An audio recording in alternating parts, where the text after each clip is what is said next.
विदर्भ, खानदेश, पश्चिम महाराष्ट्र, मराठवाडा, कोकण असं काही नाहीये. सगळे लेकीबाळी हे आपल्या उलट तिच्या धाडसाला दाद दिली पाहिजे. दुसरे असते तर पळून गेले असते. चायला खरंच वाघीन भेटले रे तू.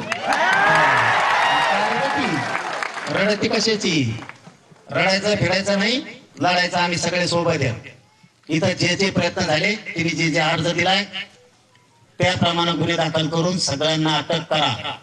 मला आता SP साहेबांनी, पोकळे सरांनी आणि DYSP साहेबांनी सुद्धा सांगितलंय 21 जणाला अटक केली. सगळ्यांना राहिलेल्याला सुद्धा अटक करतो. साहेब तुमच्यावरती आम्ही विश्वास ठेवलाय.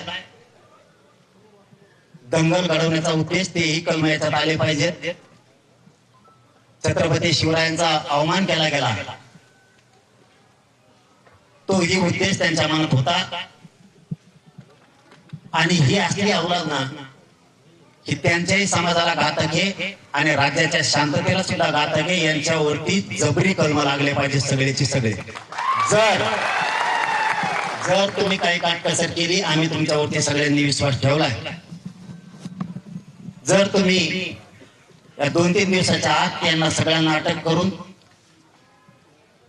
कलमा त्यांच्या मनाप्रमाणे जर लावल्या नाहीत, काही जर टाळाटाळ एखाद्या स्थानिक अधिकाऱ्याकडून जर झाली तर नाविलाजानं राज्यातले सगळ्या मराठ्यांची राज्यव्यापी बैठक मला चिखला गावात लावावं लागल. आणि मी पोकळे सरांवरती, तांबे साहेबांवरती विश्वास ठेवून आलो. जर काही इथलं ही चाललेली गुंडगिरी याच्यातले काही त्या परळीला सुद्धा अटॅच आहेत. लाभार्थी टोळी इथं सुद्धा हाय असं कळालंय. यांना पुऱ्याला मोक्यात झाला. एक देशाचा सुट्टा काढणार नसता मी जर एकदा बोललो, मी कायद्याचा सन्मान केलाय, अधिकाऱ्यांचा सन्मान केलाय. जर तुमच्याकडून हाय काही झाली तर माझा नाविलाज आहे. मी राज्यव्यापी बैठक लावून आंदोलन जर एकदा सुरू झालं रे बाबा, मी एकदा शब्द दिला की मागं कोण अटक नाही, मेलो तरी मी कोणाला. मग तिथून पुढची जबाबदारी सरकारची आणि प्रशासनाची राहील. मला तरी वाटतं, अहो थांब ना, SP साहेब बोलल्याप्रमाणे मला तरी वाटतं एकाला पण ही ते सोडणार नाहीत, एकाला पण सोडणार नाही. सगळेचे सगळे जेरबंद करणार. अशी पण माहिती मिळाली की कोण PI का कोण आहे, त्यांनी काही आरोपी कोणता तो